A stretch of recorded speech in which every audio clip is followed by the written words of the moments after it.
Tonight on the podcast, we are talking about Deadpool 3.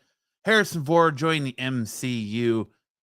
What else we got? We got Armor Wars becoming a movie instead of a Disney Plus show. We got our reviews of this week's episode of She-Hulk, The Rings of Power, video game news, plus tracking with Ish. We got a whole slate for you tonight. Sit back, relax, grab your finest adult beverage, and get ready to roll as it's Friday night in Phoenix, and you're locked in to the Absolute Geek Podcast. Steven, hit my music.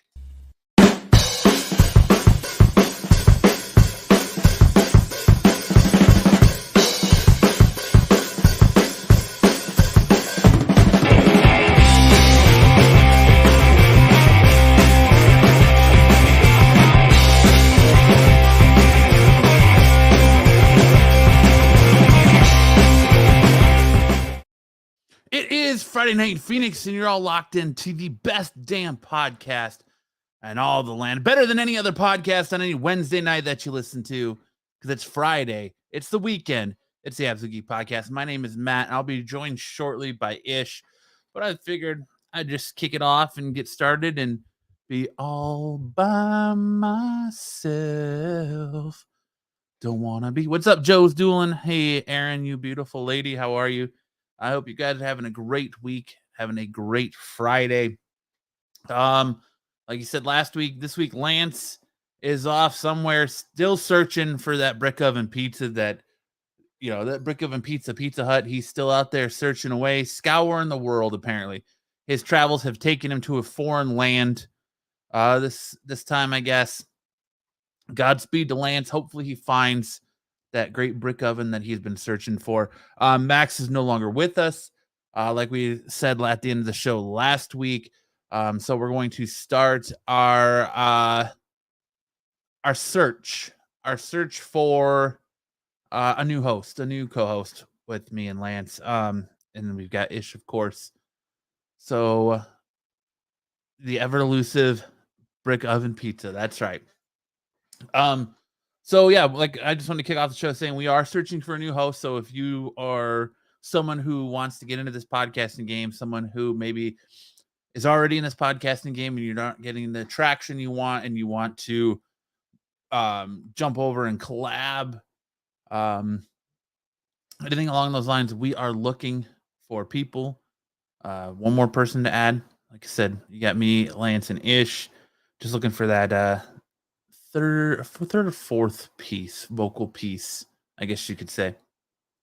But again, I hope everyone is having a great night, Friday night, and you guys are ready to kick back, relax, and talk some goings on in the comic book and pop culture and geek communities, I guess.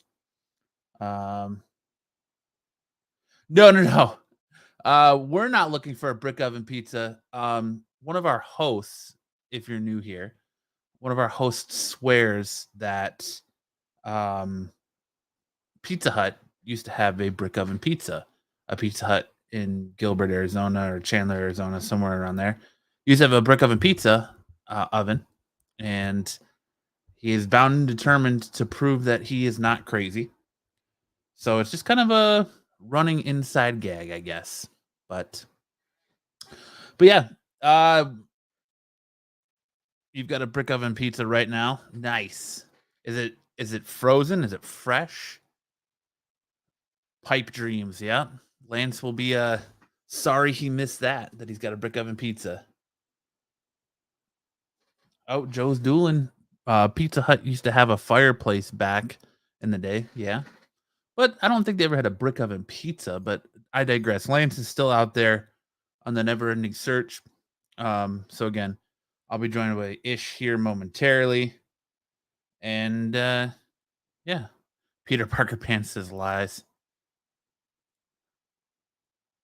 What am I got a brick in my pizza oven right now. Oh, got you. Okay. Got you.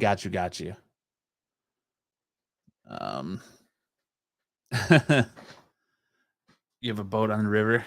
All right, cool. Sticks, if you want to come on, man, I'll shoot you a link right now. But let me know. It says, "My name is Styx. I've got too much time on my hands. I'm a renegade, and I have a boat on the river. Sign me up." He can book it across Arizona to find it. Peter Parker Pan says, "Shh, Mr. Roboto." Yeah. All right. Well, let's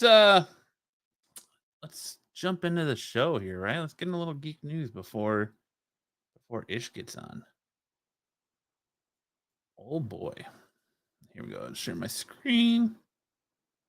All right, Sticks, I'll shoot you a link, man. No worries. I will do that momentarily, Sticks. That's right, I've got you on Facebook now. I don't want to waste time here while I'm shooting this to Sticks, so give me just a moment. Let me get this banner going here. Get into some geek news.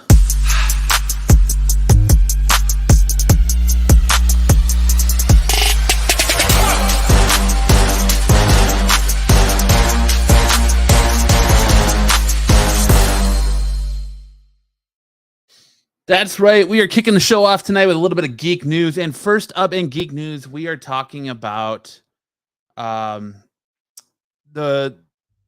news heard around the world, broken by Deadpool himself, Ryan Reynolds, that we are indeed getting a Deadpool 3. Ryan Reynolds has finally confirmed news about the highly anticipated third Deadpool movie in a video shared to his social media channel. The actor, writer, producer for the franchise, also, funny enough, football team owner, that's right, soccer team owner, confirmed that the movie's release date, which will be September 6th, 2024, but also revealed who will star alongside him in the new movie, none other than Hugh Jackman as Wolverine.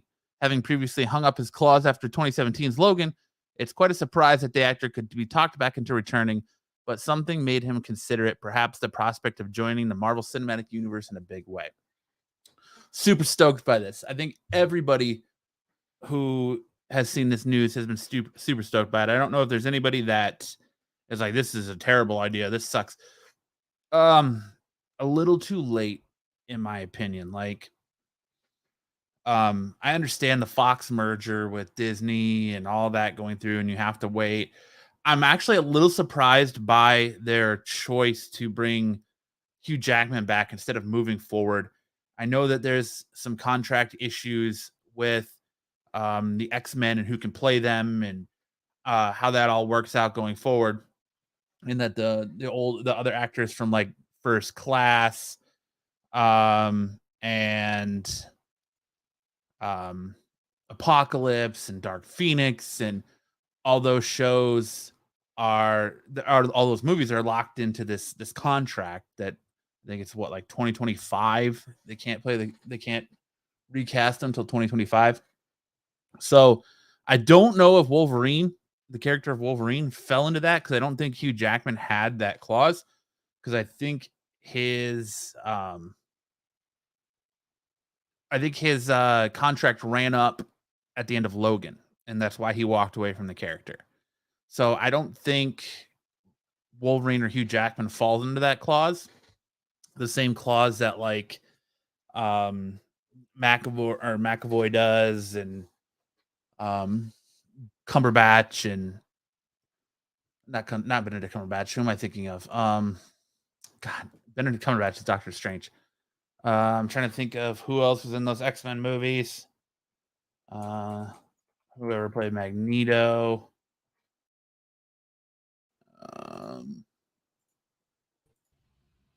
Ish, what's up, buddy? Fastbender. Hey, I'm on the best podcast on the internet. You are, and I can hear it in the background. Hold on, I forgot to mute my TV. I got to mute my TV.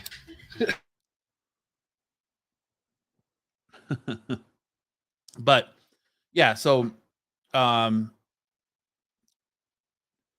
because we have not seen new fucking X-Men actors.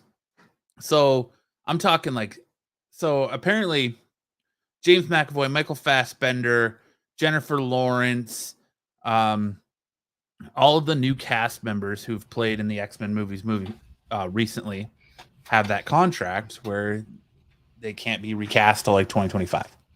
I don't think Jackman's falls into that contract. What do you think of this news with Deadpool 3-ish? I don't know. I mean, it's fun. I love Hugh Jackman in the role. I guess like the movie is 2 years from now, so he's just 2 years that much older. I don't know. I feel like it might just kind of be maybe an extended cameo, a gag. I'm still just kind of waiting on new Wolverine. Either way, but it'll be fun to see him again. I think it allows you, like, if you go back to the end of Deadpool 2, he's got Cable's watch. Hey, Sticks. Hey, guys. If you go back to the end of Deadpool 2, he's got Cable's like time travel watch, and so he can pretty much go anywhere in the multiverse. So that pretty much opens the multiverse up to him, so he could go back into a point in time. They've said that they're not touching Logan, and Logan takes place in like 2029. So he can go pretty. Yeah, he said that was his stipulation. That Logan had to remain canon no matter what. Couldn't mess with that. Yeah, so he could go back anywhere in time, and this movie can take place, which would be, it would explain why he gets into the MCU. I'm almost feeling like we don't. I'm almost feeling like he ends up in the MCU at the end of Deadpool 3, and that's gonna go into Secret Wars because I think this movie leads off Phase 6.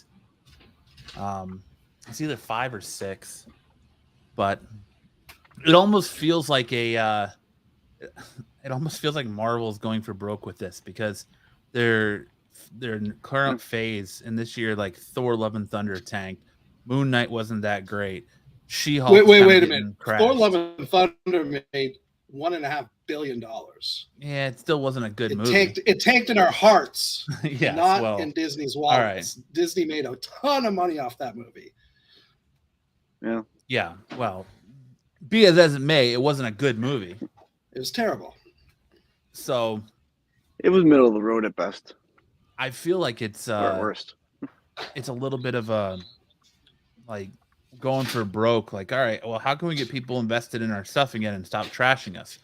Well, let's give them Deadpool 3. All right, we're already working on that, but let's get Hugh Jackman to come back as Logan, and let's redo X-Men Origins Wolverine. Yeah, I definitely think that could get fans off their couches into the theaters. That's like Spider-Man bringing back Tobey Maguire, right? Essentially, yeah. It's right around those same lines. But I don't know if it's going to be that heavy duty because those Spider-Mans were integral to the story and plot of that movie. Right. I don't know. I'm still feeling Hugh Jackman's just kind of be almost a gag showing up. You think so? I don't know. I think so. I think unless I don't know. Do you guys think that it might be like a team up, Deadpool and Wolverine throughout the whole movie? Think he's going to play an integral part of the story? I think so. With as much as like they're pushing the fact that Jackman is going to be in this movie, I think he's going to be in it a substantial amount. Okay, fair enough. What if they put it where it takes place right after, where Wolverine is underwater in that last? Oh, right after X-Men Days of Future Past. Days of Future Past. Yeah. What if it kind of takes place in there? Because that would be what, like late 80s at that point. I want to say 70s. 70s. Yeah, I was thinking late 70s. Yeah, that was. I couldn't remember if he jumped again or not. If he went ahead, I couldn't remember. Maybe Deadpool breaks him out of the Weapon X facility because in that movie he hasn't had the adamantium claws yet. Yeah, so he could, like you said, he could time jump to any point, right? Mm-hmm. So that wouldn't really be a problem. That might be a cool kind of way of linking it all together. Yeah. It's going to be a buddy road trip movie is what it's going to be with a lot of like killing. So are we just assuming this is now officially MCU or? Well, I think it is official MCU because they own the rights. And I mean, they're thanking Kevin Feige in it and they're putting it at the right. It's taking up one of those unannounced time slots or dates for the Marvel to say phase 6. I can't keep my Marvel phases straight anymore. So is it going to be? Because I have a feeling it's going to open with them in another, dimension or universe, not necessarily on Earth 999.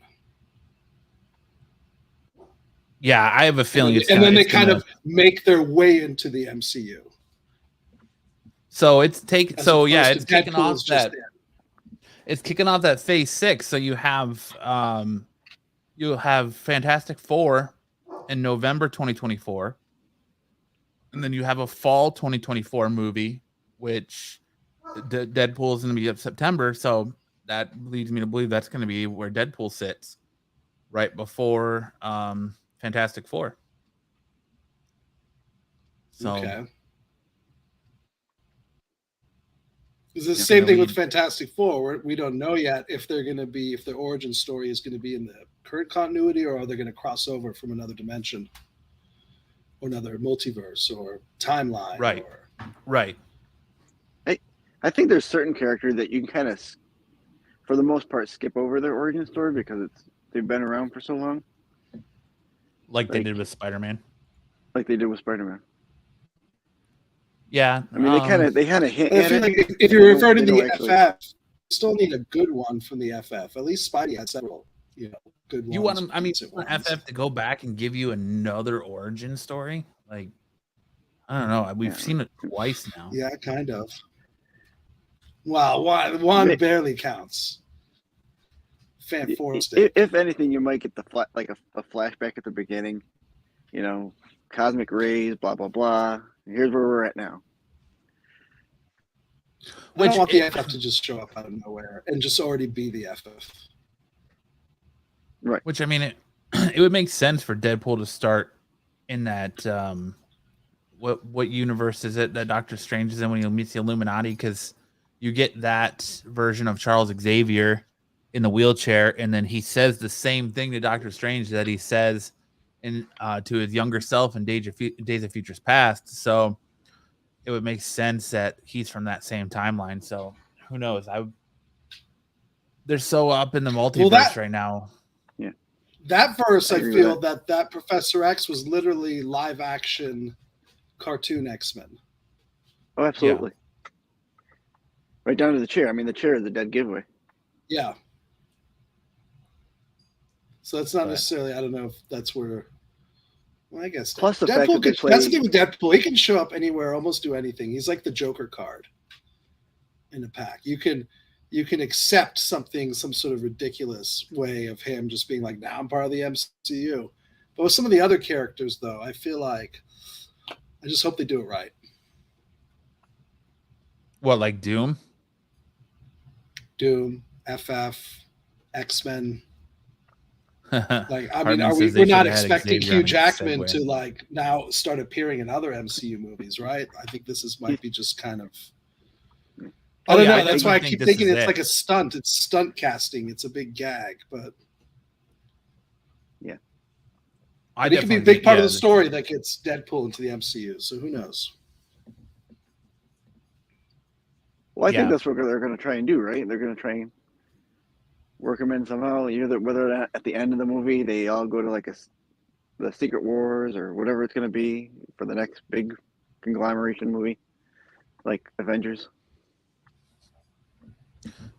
Yeah, because I mean it's leading into Kang Dynasty and it's leading into the Secret Wars, and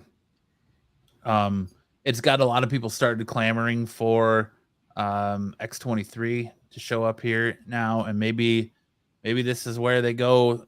We're all expecting the Logan James Howlett Wolverine. What if we get the Laura Wolverine? What if we get X-23 as Wolverine instead? That'd be a good way. Marvel likes to gender bend things, so would it still be the girl from Stranger Things? From Stranger Things. Isn't the girl that played I don't think so. The young girl in Logan? Logan? Yeah. Isn't that the girl from Stranger Things? I don't think so. Or am I mixing them up? I probably am. I think you're mixing which girl from Stranger Things are you talking about? Was it 7 or 11? Oh, she's the main... Enola Holmes. Oh. Yeah, she's not in Logan. Yeah, Okay. it's a different girl. All right. I thought that was her. Because I remember Logan took a while to come out. So I didn't know. Yeah, it's Daphne Keane. She's in His Dark Materials, Logan. Okay. My bad. No, you're good. God damn it, Sticks. How dare you fuck that up? That's it. I'm out of here. God damn it, Sticks. No, I'm back. It's all good. I might have to join Lance looking for that brick oven pizza. Right? More MCU news. Quest.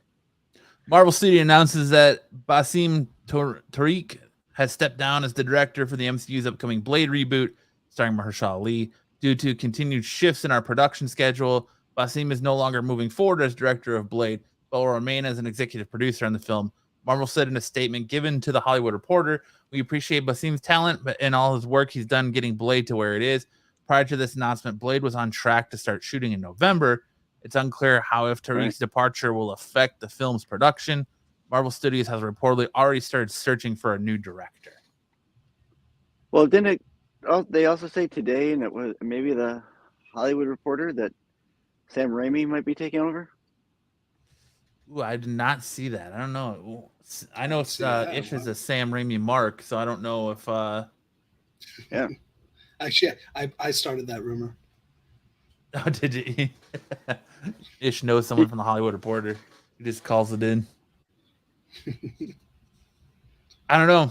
I tell him I'm from the Scottsdale Reporter. I feel like this movie's been coming out since what? When was this movie announced? 2019, I want to say, at San Diego Comic-Con, and it's now 2022, and we're still even years before that, it was bandied about as a series.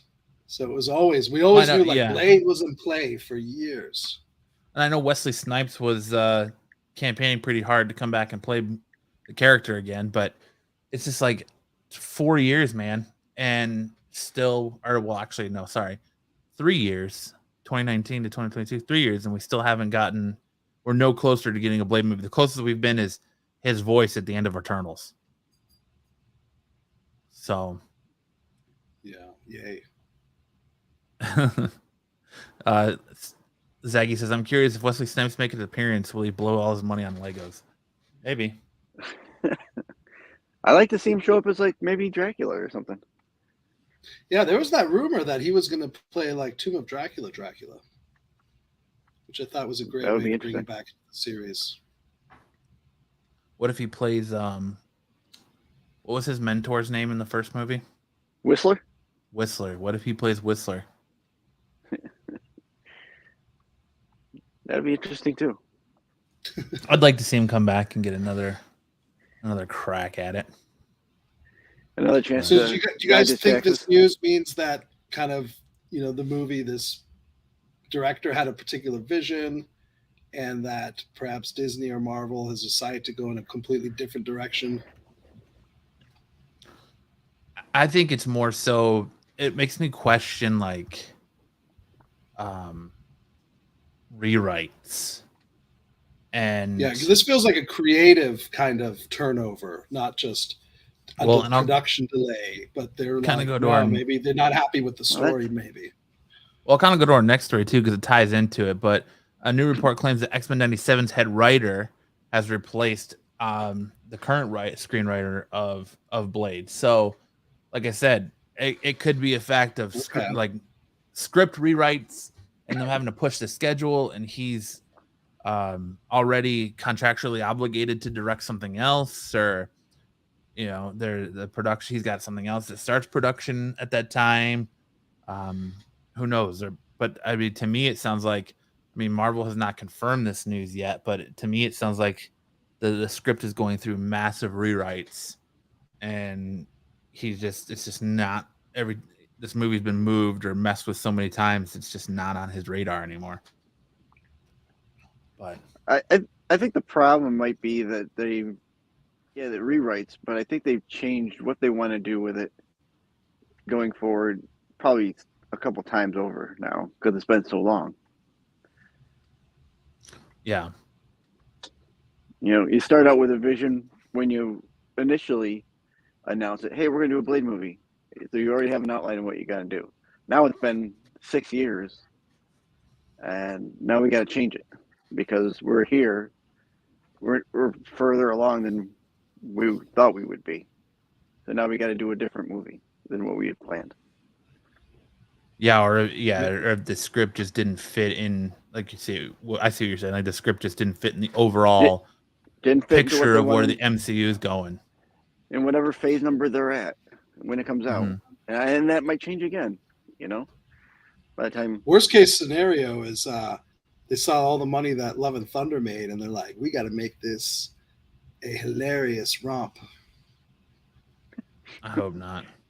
I'm being facetious, but like I know you are. But I mean, possibly it could be that they've seen, in the last year or two, what's been working and what's been not working with the fans, and maybe they're like, we got to change the story, because it might have been one of those where they're like, yeah, people weren't liking this kind of stuff. So you're thinking it's going to be a Blade, Dead and Loving It type of movie?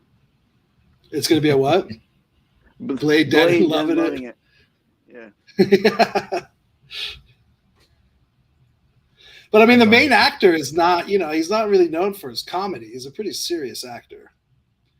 So I'd find it hard if they went for a light tone. That might be a disaster. A few actors who went from straight or like that and then doing comedy and pretty much doing good at it. No one's popping into my head right now. Well, it's scary to me because this movie is slated to come out November 3rd of next year, of 2023. So you're looking at we're almost in October. So is it that they're already planning on moving that? I mean, we're already almost in October, so it's a year and 2 months. It'll take them at least 3 months to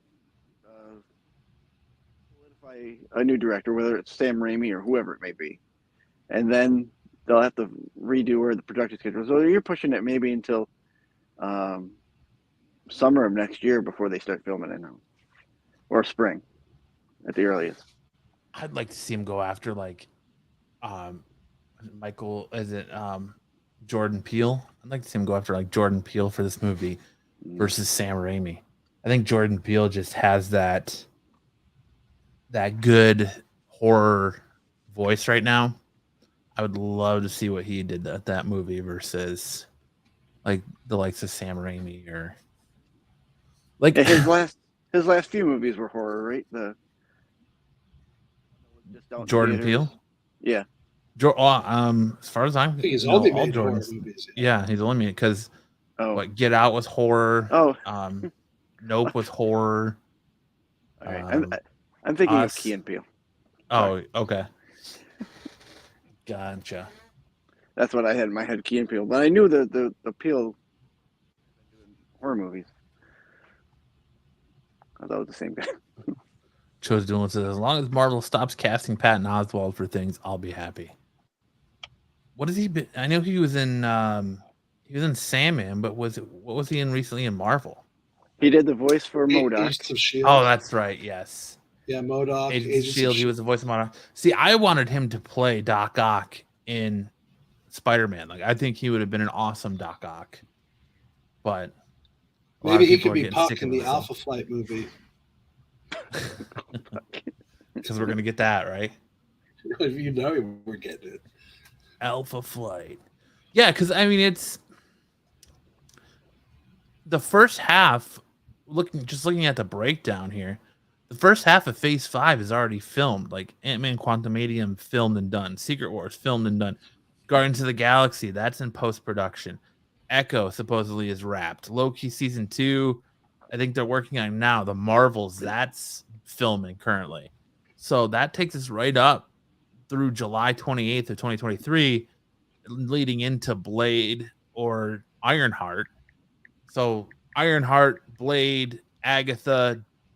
I'm assuming Daredevil's got stuff going on because you're hearing a lot about Daredevil.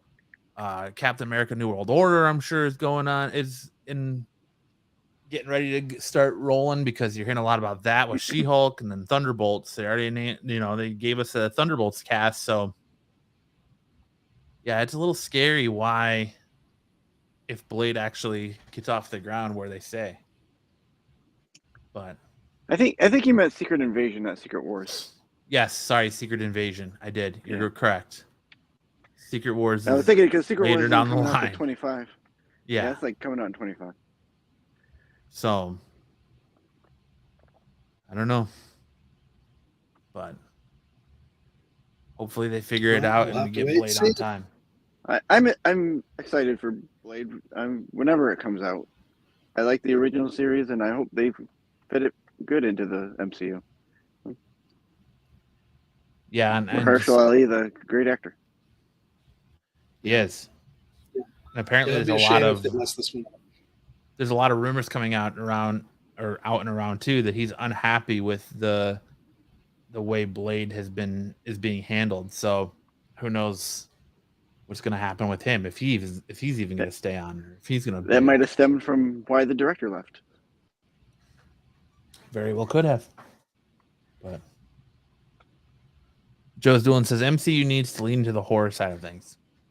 We'll see what happens with Werewolf by Night. Like, are either of you excited for Werewolf by Night? Yeah. I still haven't even watched the trailer for it. Medium? Yeah, I haven't either. Yeah. And that comes out in a couple weeks, right? It's either next week or the week after. Yeah. Seriously? I mean, they've kind of been doing horror, right? I thought WandaVision was kind of horror-centric. Not all the way horror-centric, but... For sure, yeah. And they tried to pull that Doctor Strange was going to be a horror movie too, but I don't really think you throw one zombie in it and it's horror. Like, I get them trying to say horror with the way, like, Wanda was tearing apart the Illuminati and... Yeah, it was dark for sure. I wouldn't call it horror, but it was dark. But what, Doctor Strange 2? Yeah. Which one are we talking about? That was a horror movie. Doctor Strange 2. You think it's a horror movie? Yeah, that's the closest MCU has gotten to a horror movie. Yeah, for sure. But I mean, it's not anywhere near like classic horror. Like, what in your opinion makes that a horror movie? Because when I think of horror movie, I'm thinking like you're gonna scare me. I'm suspense. I'm gonna be on the edge of my seat, and I was none of that in that movie. Okay, well maybe you weren't scared, but there was some scenes where they're like running in those tunnels and stuff. Maybe teenagers might have, Yeah, there were a couple of jump scares. I'm not used to all the tropes because we're used to Sam Raimi movies, so we know when someone's walking backwards, they're gonna bump into a hanging hand, and you know what I mean. There's gonna be a big music cue, and it's a jump scene, and we've seen those a million times, but younger audiences haven't, so they fall for that stuff. Well, like they're all going to hide in the garage behind hanging chainsaws. Not a 5-year-old, 15-year-old. How about it? I don't even think a 15-year-old found that movie scary. If you're a 5-year-old to Doctor Strange 2, come on. Hey, I seen parents taking younger kids to Deadpool, so I wouldn't be surprised. I got a totally 90s horror vibe from that movie. Some of the shots, the way they were composed and done, were like straight up out of previous Sam Raimi movies. I don't know. I wouldn't classify it as horror, but to each their own, I guess. MCU horror. How would I? MCU horror light. I think DC is doing more horror right now than Marvel is. Yes, they are. Just by putting a movie out, it's just pure horror. But I just got the notification for a preview for Black Adam. We'll see how good that one is. Oh, you're gonna go to early showing of it? Yeah, I think it's on the 20th. Nice. I just want to point out your mom agrees with me. What? That is a horror movie? Yes, 100% 90s horror vibe. Yeah. There was no big tittied blonde running anywhere, and there was no teenage sex. I guess it'd be more 80s horror. 80s. Those were the 80s horrors. Everyone got punished for sex by axe wielding or machete swinging hockey fans. But or no Phoenix Coyotes fans were injured in the making of that movie. Wait, there's Phoenix Coyotes fans? I've never met one. People show up to the games. I assume they're fans, unless they're just there for the other team. For the record, I think a lot of I'm people a big Coyotes fan. No, you're not. Yes, I Nobody's a am. Phoenix Coyotes fan. You're obligated to say that because you live in Arizona. No, not at all. Dude, I went to the friggin' inaugural game. They did once like a top 10 like most greatest games in franchise history. And I was like, I went to like 8 or 9 of those games. I was there. I'm a big Coyotes fan. Not like the Leafs, but every game they get to put on that they don't cancel the team is a. Okay, wait a minute. You say there's no Coyotes fan. The best hockey player in the world today is because he grew up a Coyotes fan. Austin Matthews. Jesus. Dude, Coyotes fan. That your argument was just torpedoed. No. Listen, I can sit there and say I'm a Coyotes fan, but it doesn't mean you're really a Coyotes fan. You're a Coyotes hater. I'm not a Coyotes hater, but I would not call him. I've gone to a couple Coyotes games. I wouldn't say I'm a diehard fan. I've been to 2. I've been to 2 at their stadium. I'm a Red Wings fan through and through, so I don't really care about the Coyotes. There we go. This explains it all. I came on this show. It's all right. I mean, listen, I'm more. I will admit, I am more of a football fan before hockey. Usually, it goes football, hockey, basketball, and then baseball last because I can't stand baseball except for when they're in the World Series. So. You know, me like Ish. Our teams really haven't won much lately. Buffalo Sabres. But I'm waiting to see how hot we start out the season, so I know how badly we're going to be at the end of the season. Joe's Doolin says, "Poor Sticks, a Sabres fan." Hey. Cardi West says, "I eat Red Wings made of coyote." Wow. All right. That's why they had to move to a smaller. That Glendale kicked them out of here because they're like, "Listen, you're not generating anything for us. Get out of here." And then they go to a smaller arena, so it looks like they're selling out. So now they got to play in Tempe. The tickets for the Coyotes this season are crazy. They start at like $350. Yeah, because it's a smaller arena now.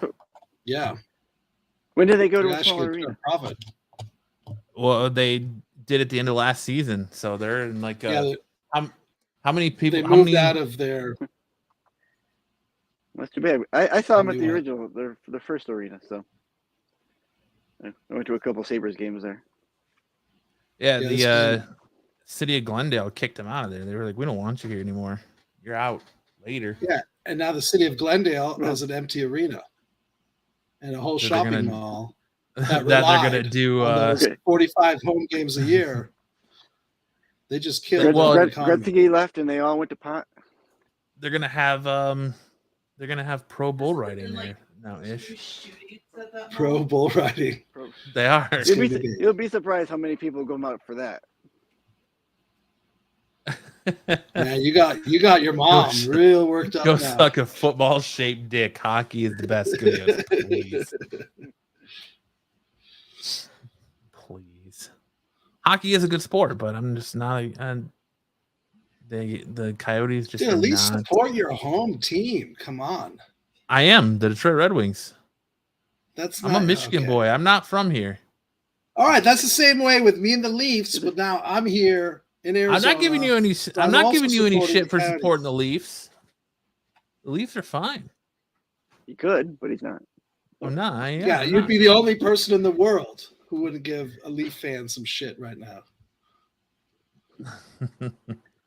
Well, I'm just like I said. They got a winning record now. Give them a couple weeks. Oh wait, sorry. Zaggy says don't like hockey, but the Avs won the cup. But all right, back on topic here though. Yeah. Damn you, Ish, and your hockey.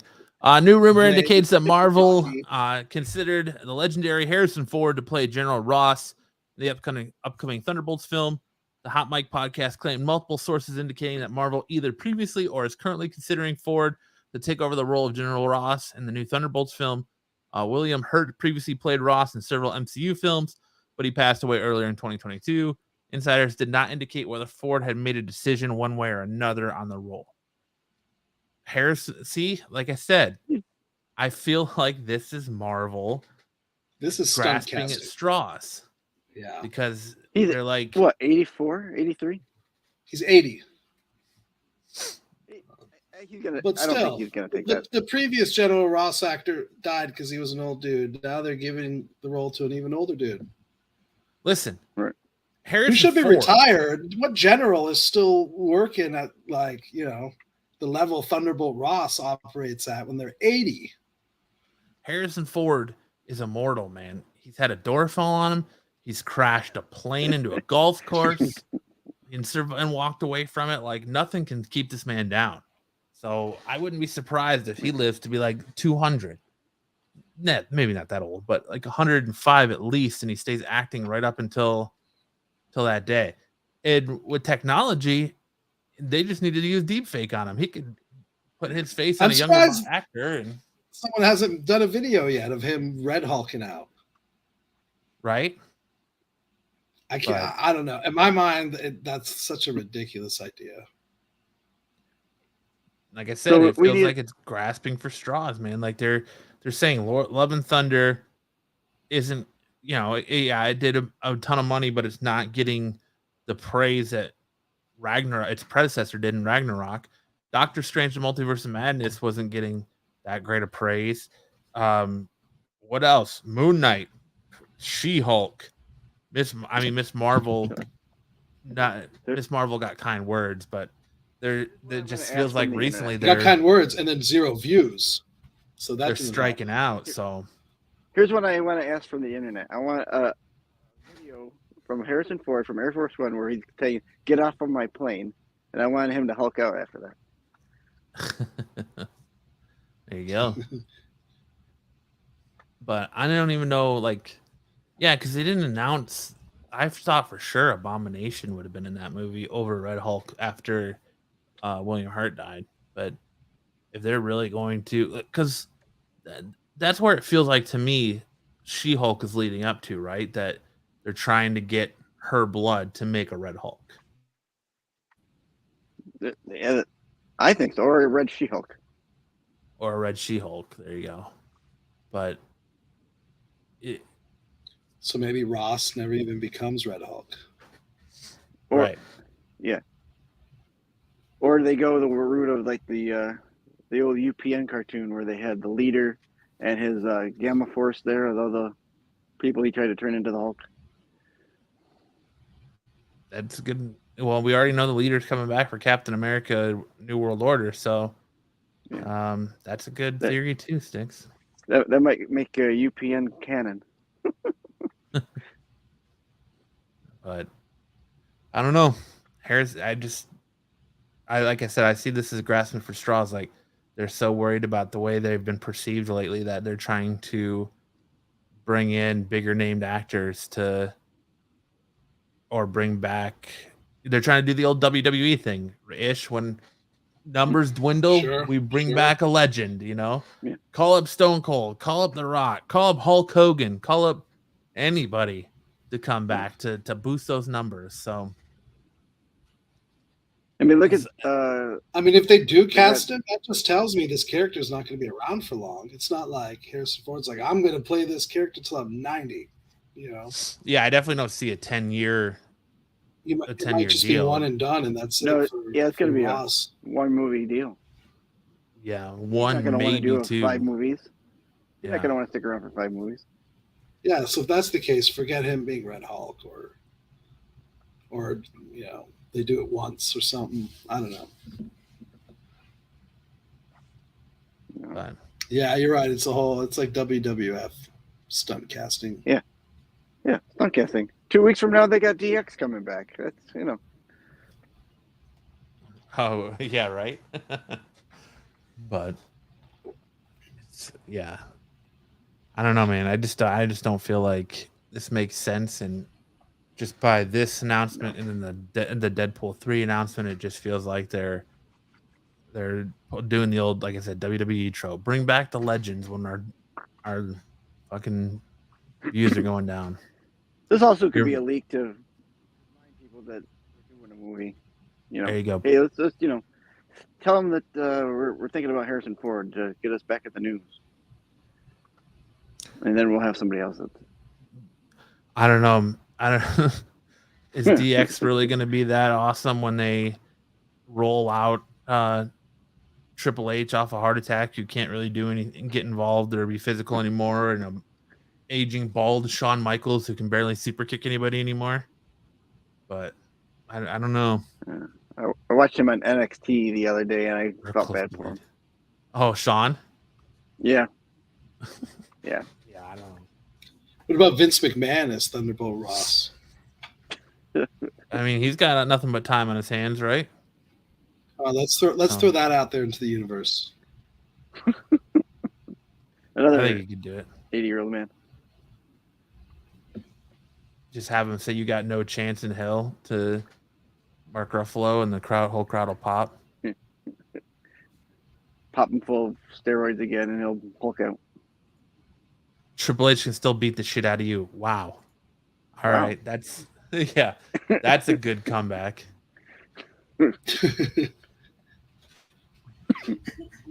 Triple H could beat the shit out of a lot of people still, yes, but I'm just saying he's not that big of a draw anymore.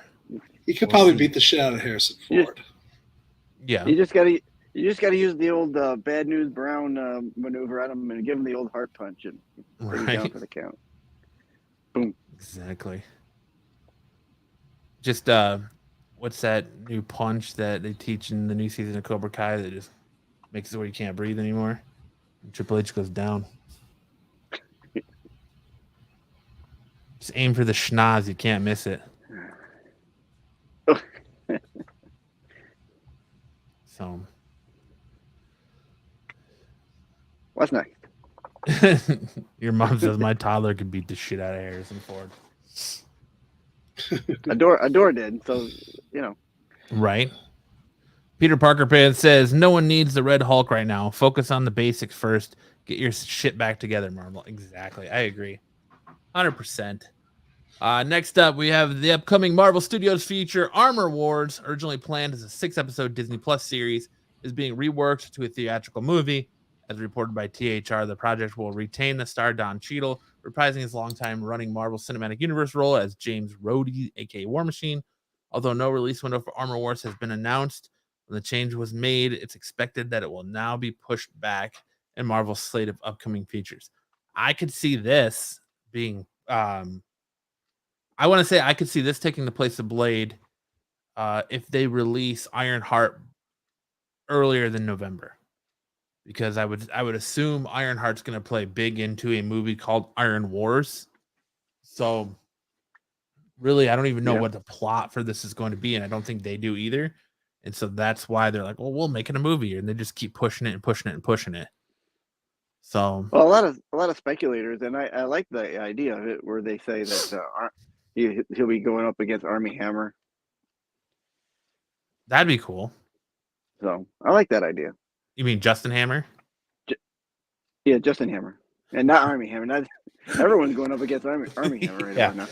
Armie Hammer's gonna bring his bag of ropes and get ready for some kinky shit with Rhodey. That's about to happen. Don Cheadle's about to get. I'm not gonna touch that. I'm not touching that. But maybe they'll do like a clone thing, and you'll get Terrence Howard back as Rhodes, and you won't be able to know who the real Rhodey is. Yes, Joe's dueling. Armie Hammer is apparently a cannibal, but he's eating Ish's heart right now. That's why Ish had to step away. He probably went to get his food. Right? Let us know what he's housing this week. Yeah. But your mom said, I don't know. 100% watch him fight Armie Hammer. There's a few things I'd like to see happen for Armor Wars. I always like the Punisher with the War Machine armor. I thought that was good in the comics. That would be cool too, yeah. You know, Or you finally get Norman Osborn as the true Iron Patriot. Yeah. It would be, but it makes sense. I never thought of that being a storyline where he's going to fight Justin Hammer and Hammer's robots. That'd be cool too. Yeah. But next, we got actor Bruce Willis, who recently announced his retirement from acting, sells his deepfake likeness rights so his face can continue to appear in films. Willis allowed Deepcake, which makes it described as a digital twin, to use his face in a phone ad. Willis said in a statement, "I like the precision with which my character turned out. It's a mini movie in my usual acting comedy genre. For me, it is a great opportunity to go back in time," he added. "With the advancement of modern technology, even when I was on another continent, I was able to communicate, work, and participate in filming. It's a very new and interesting experience, and I think our entire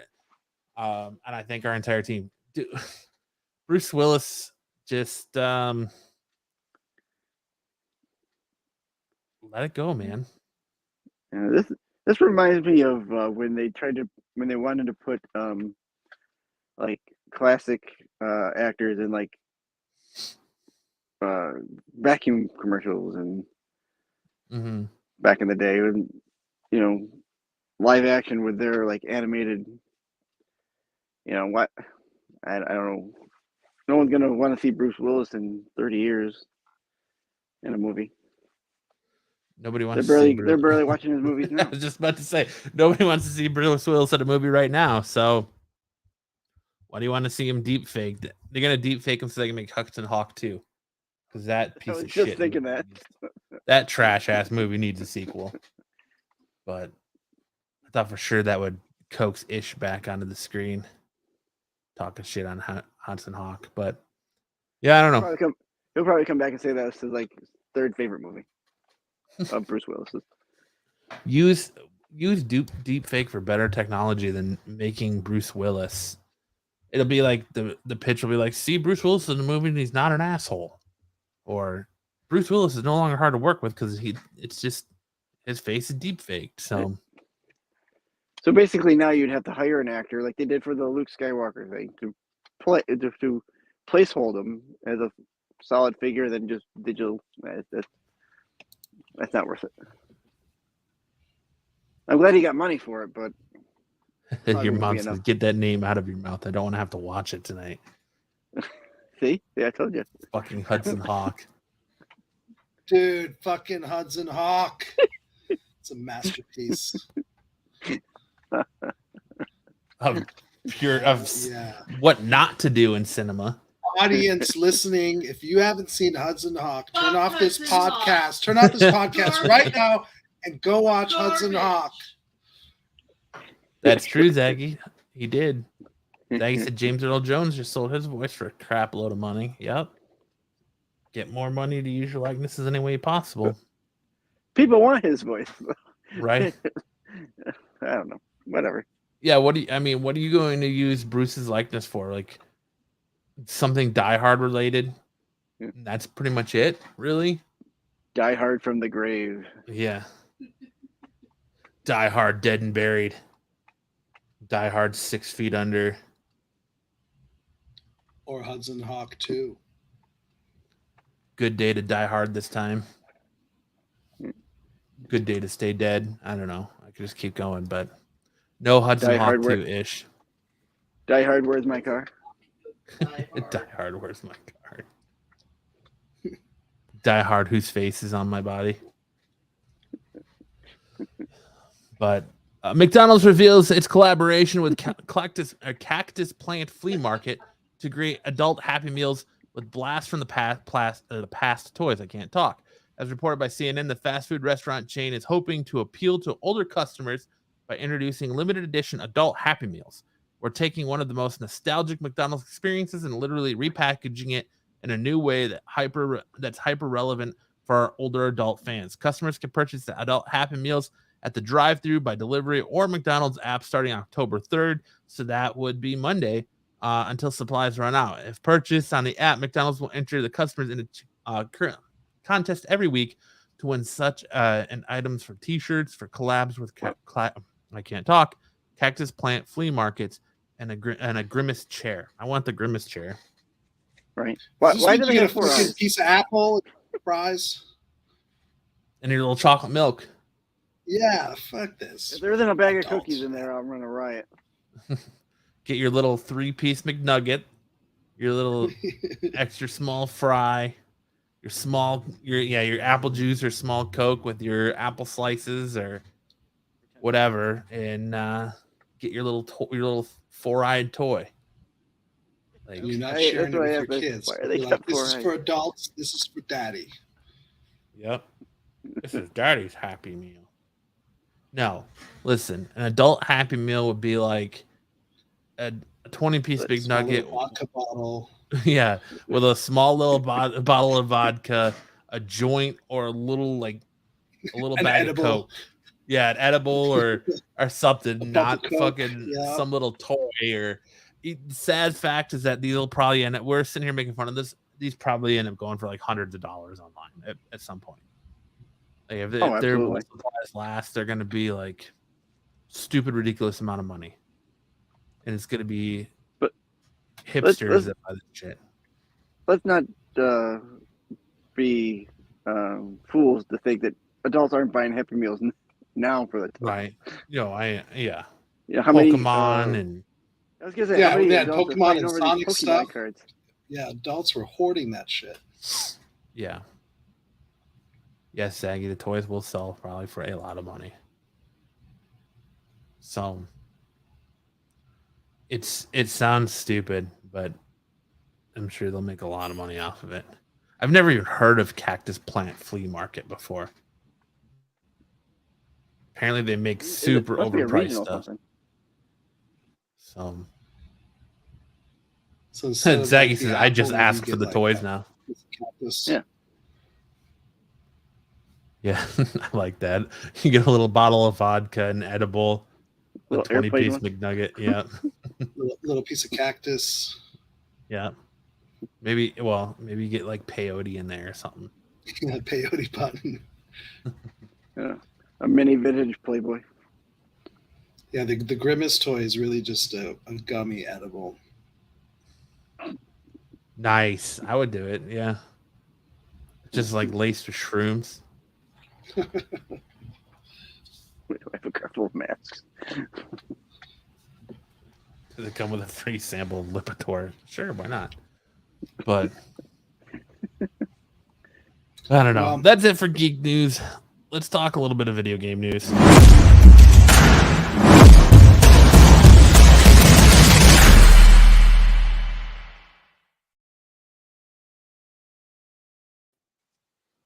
Video game news.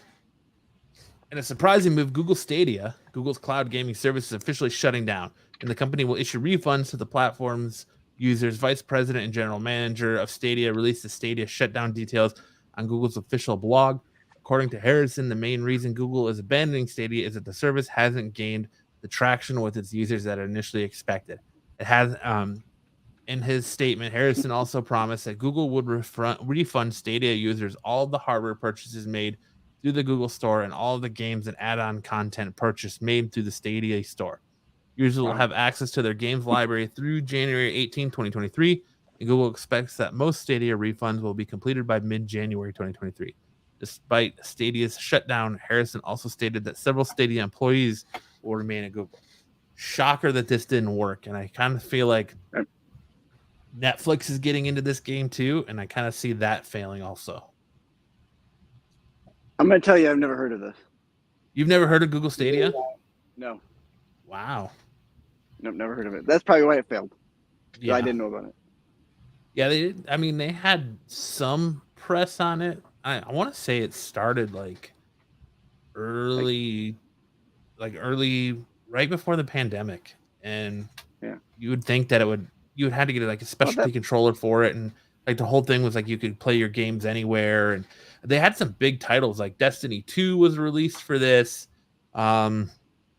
Resident Evil Village was released for this. There were some, like I said, big AAA titles that came out for it, but it just, it didn't It's all cloud-based. It didn't go very far, apparently. Did they have any games that were exclusive to them that the other platforms didn't have?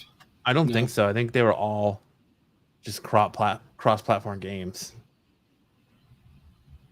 So it was just kind of a mobile option. Yeah, I mean, it was like cloud-based gaming where you could play games pretty much anywhere, and you didn't need a powerhouse PC or anything like that for it. So, but so they're going to 100% fund everybody for anything they bought on their platform, which tells me that not a lot of people bought stuff on that platform. If they're going to just refund it for everybody, well, everybody that bought it through the Google Store, anyways, it's probably like 1,500 people, if that. So they're just like, whatever. We got the money. We'll just refund it all. No problem. Google can afford that. So, after stepping, wasn't there a game? Oh, sorry. I was going to say, wasn't there a video game recently that was so bad that GameStop was giving it out for free? Did you guys see that? I saw a news piece on this. Some game came out, and it was literally so horrible, and people were returning it left and right that GameStop just didn't charge for it anymore. Let's see. I haven't heard of that either.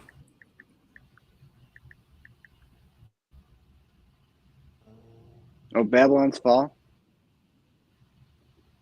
Is that it? Yes. I don't recall the title. Yeah, so the PS5, PS4 flops, Babylon 5. Yeah, that's what it is. It's on the gamer. Babylon's Fall is reportedly being given out for free at GameStop. The one person still playing Babylon's Fall might have a few friends to embark on an adventure with before the game is shut down for good. As if anyone fancies picking up a copy from GameStop, where employees are reportedly handing the game out for free to anyone who asks. That sucks. That's terrible. And that game is and you play the game on that Google network, right? So it's like double whammy. But after staying back for several years, E3 returns in June 13th through 16th, 2023 at the Los Angeles Convention Center. The E3 Business Day runs from June 13th through the 15th, while the general public can attend E3's game days on the 15th and 16th for E3 game days. So, yeah, if everyone's excited to go to like the San Diego Comic-Con of video games, E3. I've had fond memories of watching the game showcases and stuff at E3, and I'm glad to see it come back. I kind of want to go. It's on my bucket list to go there one year, but we'll see. Is this one of the only major video game conventions? No, I mean they have video game convention. No, they have PAX. Like PAX is a big video game convention, but like as far as like seeing new release showcases and like what games that are coming from the big like AAA developers, E3 is pretty much the big one, the big boy on the block. Like I said, it's like the San Diego Comic-Con of video game. I mean, I've watched E3 a couple times, so I know what it is, but I didn't know if there was other ones. I thought maybe C2E2 was a kind of half comic and video game. I mean, it might be. I've only ever heard of like the comic book side of C2E2, so you might be right. But that's just I just know E3 because, like I said, that you see all the new release AAAs from Bethesda and Xbox and Naughty Dog, and like you said, you said you've seen it, so. They stream it all over YouTube at that time, so and Twitch and everything like that. But all right, that's it for video game news. We're gonna talk some shows. Let's get into our reviews of this week's She-Hulk.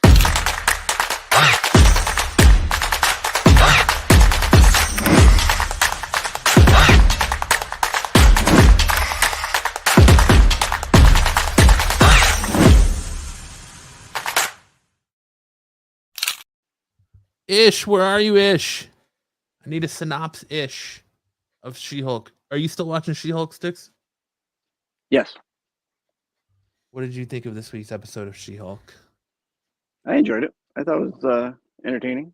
My son actually stayed around to watch it with me, but he thought it was funny. Interesting. You like the way they portrayed Manbull and Porcupine, and I was all right with it. I wasn't expecting too much, if whatever cameo characters they have in this show. So I thought they were kind of right on point with what they did. Ish, did you watch She-Hulk this week? I did. I couldn't even finish the episode. I'm so done with the show. Oh man. You couldn't. You say you can't give me a synopsis of the show? I can give you like the first half synopsis. All right, give me a synopsis of the first half of She-Hulk. Oh, fuck. I don't even remember what happened. Oh, yeah.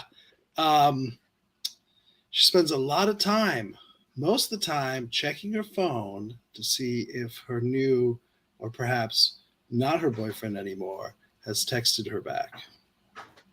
Oh, and then there's a side plot about Abomination perhaps having a parole violation, and her and this complete fucking bumbling cop who just was eating cake. I don't even know if that's the weirdest thing.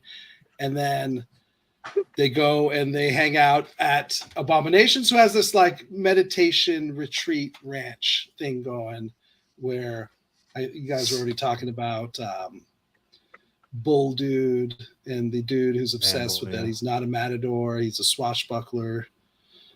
Some real like D- level Marvel characters, which gives us yet another mutant in the MCU now, because he's technically a mutant. Yeah, I don't know. For me, the only like Tim Roth, he's such a great actor. You know, I'll watch him in anything. But other than that, oh my lord, this show, just for me, the last 3 episodes just have gone to like unwatchable level for me. Joe's Doolin says, full synopsis: She-Hulk bangs, gets ghosted, sees Abomination, gets therapy from Abomination. We found out, surprise, her boyfriend is a bad guy. Pretty much. And I like right after I watched the episode, Hartman hit me up and he was like, all right, am I the only one that finds it hard to believe that She-Hulk can't just pick up her Prius? Why is she waiting for a tow truck? Why doesn't she just pick up her car? Yes, and exactly. Carry it to the mechanic or carry it home, you know? For me, this episode kind of changed my opinion on this show.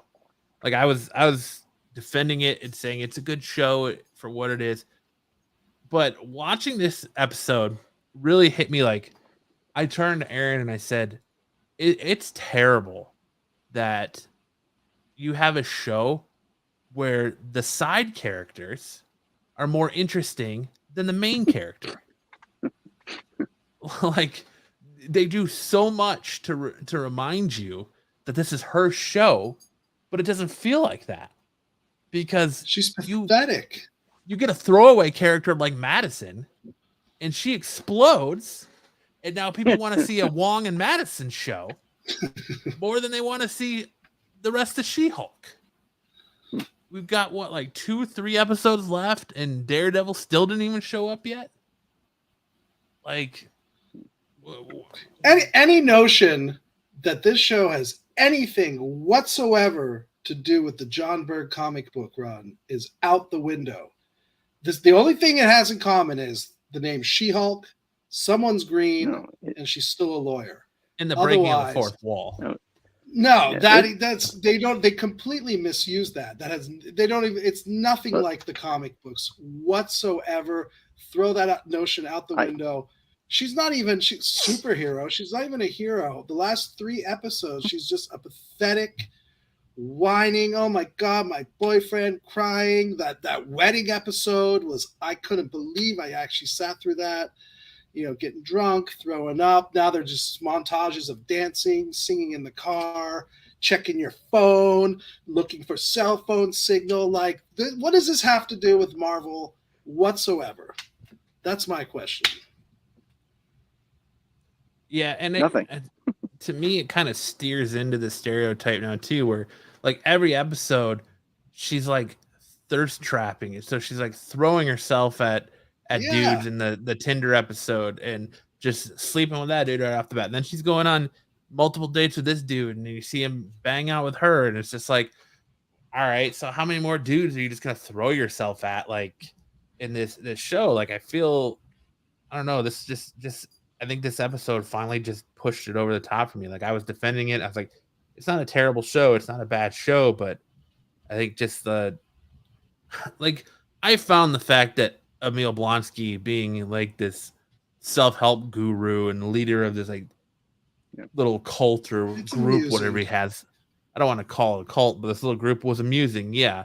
That the Rage Monster Abomination is helping people work through their problems. Like that to me is funny, but remember, they're not a gang. yes, if you talk to his parole officer, they're not a gang. Don't tell them they're a gang. Yeah, don't tell them. Yeah, but I just like I said, it's not off. It's really not often you find that in a show a main character is way less interesting than throwaway background characters. I would watch more episodes with Donnie Blaze before I ever want to see another episode of her going on another date and getting ghosted again. I would like to see it. I'd watch a standalone episode with Madison and Wong before I ever want to see this again. So yeah, I don't know. I'm kind of hoping after this episode, this puts that whole she's kind of sleeping around trope away. Hopefully that she gets that out of her head and she goes on to do something else. Because you're right, they have been doing that a lot in this series.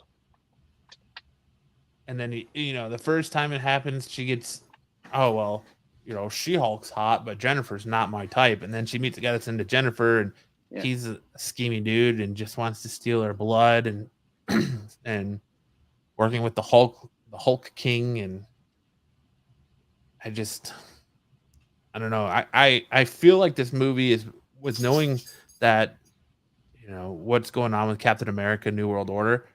I get a feeling this movie is driving towards the plot of Captain America, but yeah, I will say if this was a movie, it would have not done very well at the box office. No, it wouldn't have. It'd probably be worse than I mean, Iron Man 2 or 3. Getting it for free on D+, meh. Going to the theater, I ain't going a second time. No, you're lucky I went the first. Right. So this show, it's got what I think it's 1 or 2 episodes left. I think it's only 9 episodes. Maybe it's 10. I mean, I've given up on seeing Daredevil. I don't even care. I almost hope he doesn't show up. How many episodes, Sticks? I want to say it's 9. I think it's 9. Thought it was. I think it's 9, but it might be 10. Let's see. If only we had a tool at our disposal that could tell us. I feel bad for the actress. Like, she's giving it her all, and she's got to just work with the 9. Committed for 9 30-minute episodes. And they even stopped giving us after credit things. Yeah. I feel like this is more a show about the life of the writer than She-Hulk herself. I think that's what we're experiencing, is whoever writes this show, that's her life and her dating world. And it's just basically all just, here, that's my life, but except, we're going to call it She-Hulk. And I don't want to, for me, I like seeing the struggle of her becoming She-Hulk, because she didn't ask for it. It happened in a freak accident. So she's still struggling with her life of being Jen and She-Hulk and where that's going to take her, because she just wants to be Jen, but the world just wants her to be She-Hulk. So I get that, and I like that.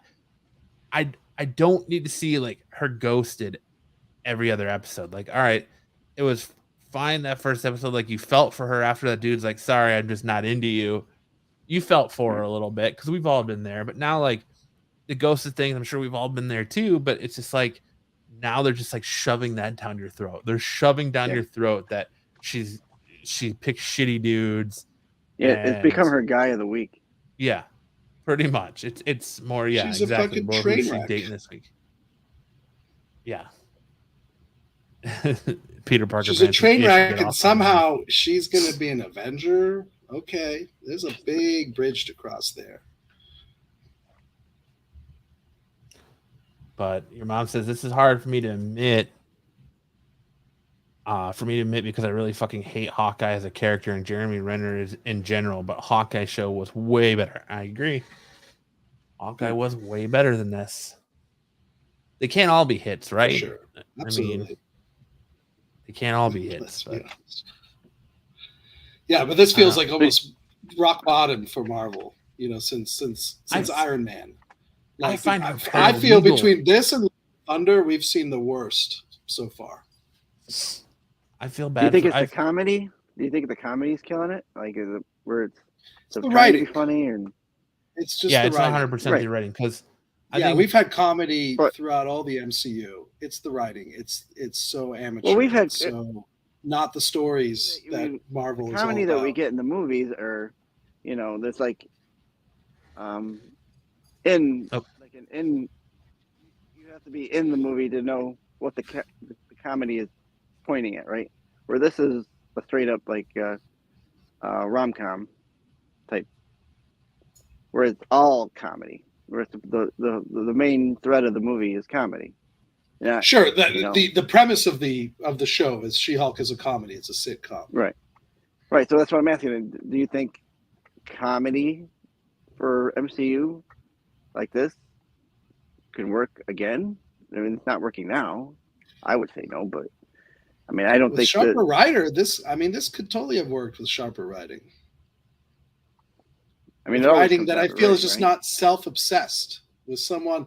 You know, you think when John Byrne wrote She-Hulk, like he inserted himself into that story? No, but he had the imagination to be able to come up with that run without him having to be, you know, this character or representative of this character. Right. I would it's definitely a lack of imagination. For a show that's supposed to be about lawyering, I'd like to see more lawyering. Right. Yeah, we get to see her paralegal now, like take over, sitting cross-legged on the table, hacking away. I mean, it when it first came out, a lot of people were comparing it to Ally McBeal, right? It was going to be like this Ally McBeal show. Yeah. If you would have gotten even two of the writers from Ally McBeal for this, it probably would have pushed it up a lot better. And I don't. Maybe I would never ever fucking watch Ally McBeal. I don't think I could last like 5 minutes into a show like that. So even saying that, it's like that's still not what I want to see my Marvel. But that's just me. Right. I mean, really, we're in 7 episodes. What has she done? What has happened in this show that like further moves the MCU? The only thing that we really know is that someone's after her blood. That's all we know. She defeated Tatiana's villainous trademark scheme. Mm-hmm. That's it. That was the big conflict so far. Yeah. And got in a wedding fight. Yep. Yeah. God, that wedding episode was so bad. Yeah, I didn't think it could get much worse than the wedding episode, but I like this actress. I think she's doing the best she can with what she got, I feel bad for her, you know. Yeah, I liked her in Orphan Black. Did you guys watch Orphan Black? No. I did not. No, it was a good show. I think she won a couple of Emmy Awards for that. I believe she did, yeah. Or at least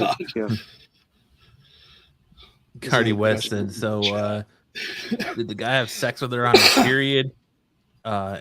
Is that how he got her blood? Because they took my idea. Peter Parker Pants says, good question.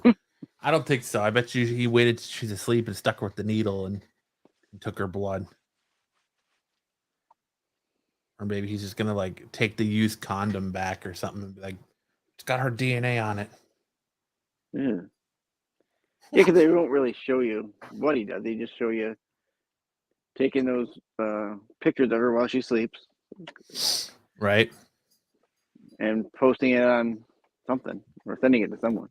On that website that her paralegal called her about, or I can't remember what it's called. WeHateSheHulk.com. Like, yeah.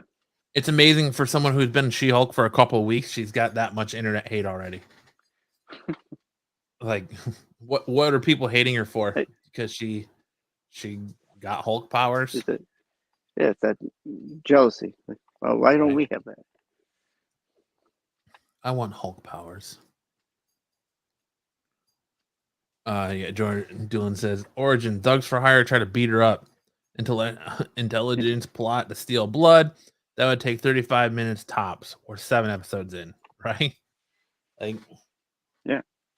And you had the supposed wrecking crew, and their leader is now repenting his sins at the compound of Emil Blonsky. And to the point where she felt she needed to do a fourth wall break to do a previously on him. Which I'll admit, I'm glad they did, because I didn't remember that dude at all. I was like, who the fuck is this guy? She gets all pissed off. I'm like, who is this guy? Yeah. But I was like, who is this guy? What is this about? And then I'm glad they did the previously on, because it's like, oh yeah.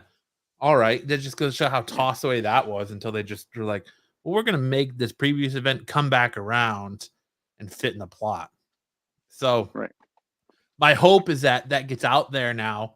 That picture gets out there, and the fact that her blood is stolen gets out there, and now she's trying to stop it. So now she's going to do some superheroing, and that's when Daredevil, Matt Murdock's going to get involved, because we've all seen the clip of him flipping over the car on the rooftop with her. So we know he's coming, but my fear is that it's going to be a mid-credit last episode type deal, and that's all we're going to get. So. Yeah, she's gonna end up showing up in New York, right? Or is he gonna be in L.A.? Yeah, she's got to go to New York somehow. That's true. Or he's over, I don't Unless they do the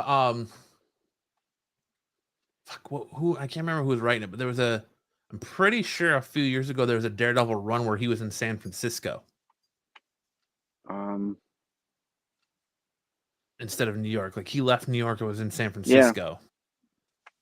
So unless he's going to be in LA for something, maybe him and Foggy just had to have a boys' weekend, so they went to LA and shit got crazy and just started popping off. Do some blind surfing. Yeah, some boogie boarding or yeah.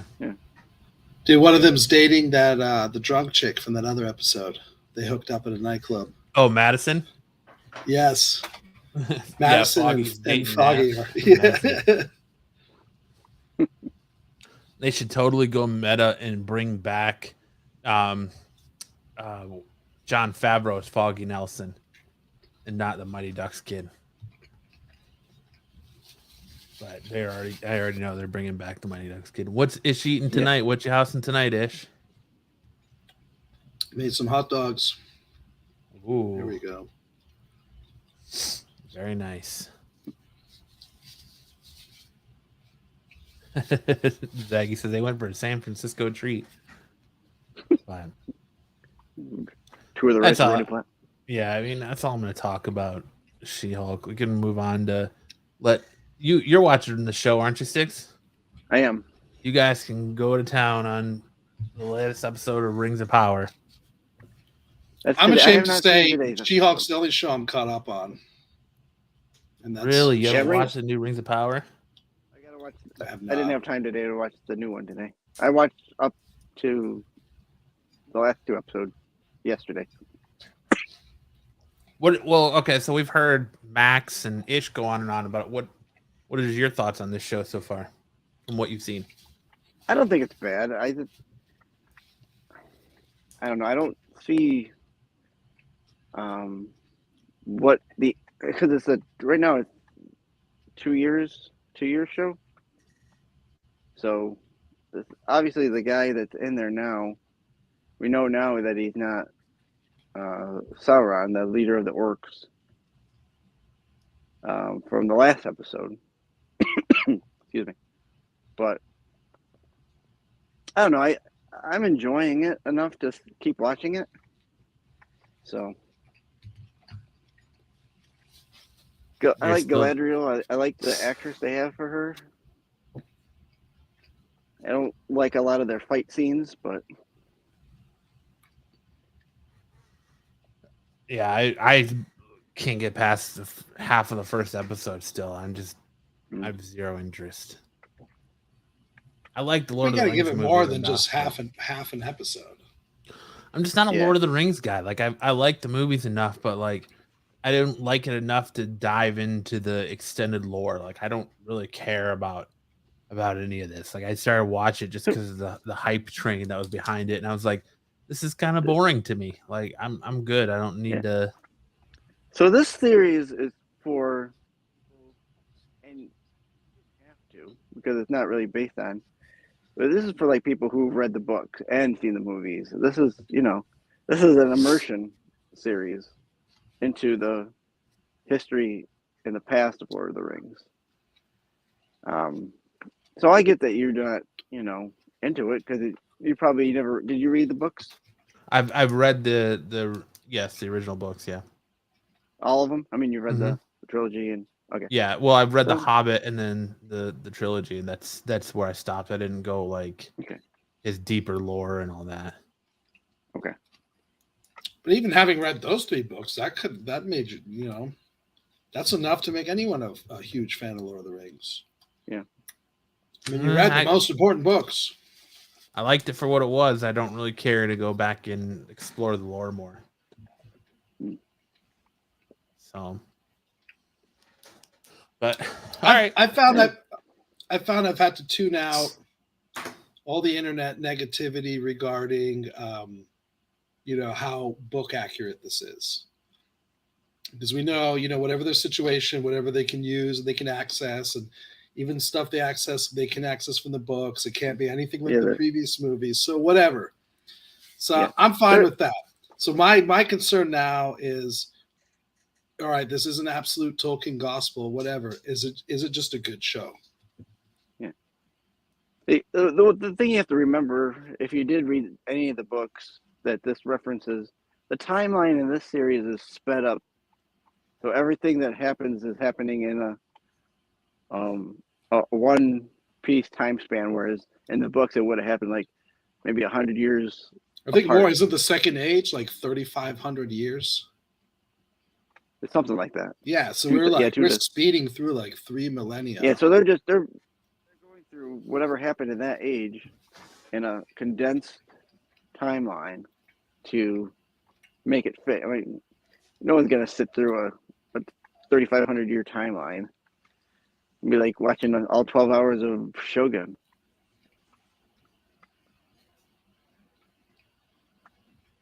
Yeah. Well, I praise the dudes that are sitting there like you two that are willing to sit there and watch it, but not me, man. I feel like it comes out on Thursdays, right? Fridays. Yeah, Thursday. Yeah. Well, probably Thursday for you guys. I think it comes out at midnight here, 9 your time. Yeah, you're right. Joe's Doolin says, I remember beating up kids who like Tolkien. But all right, well, we'll go ahead and move on to Ish's segment, a little Star Trek with Ishtavan.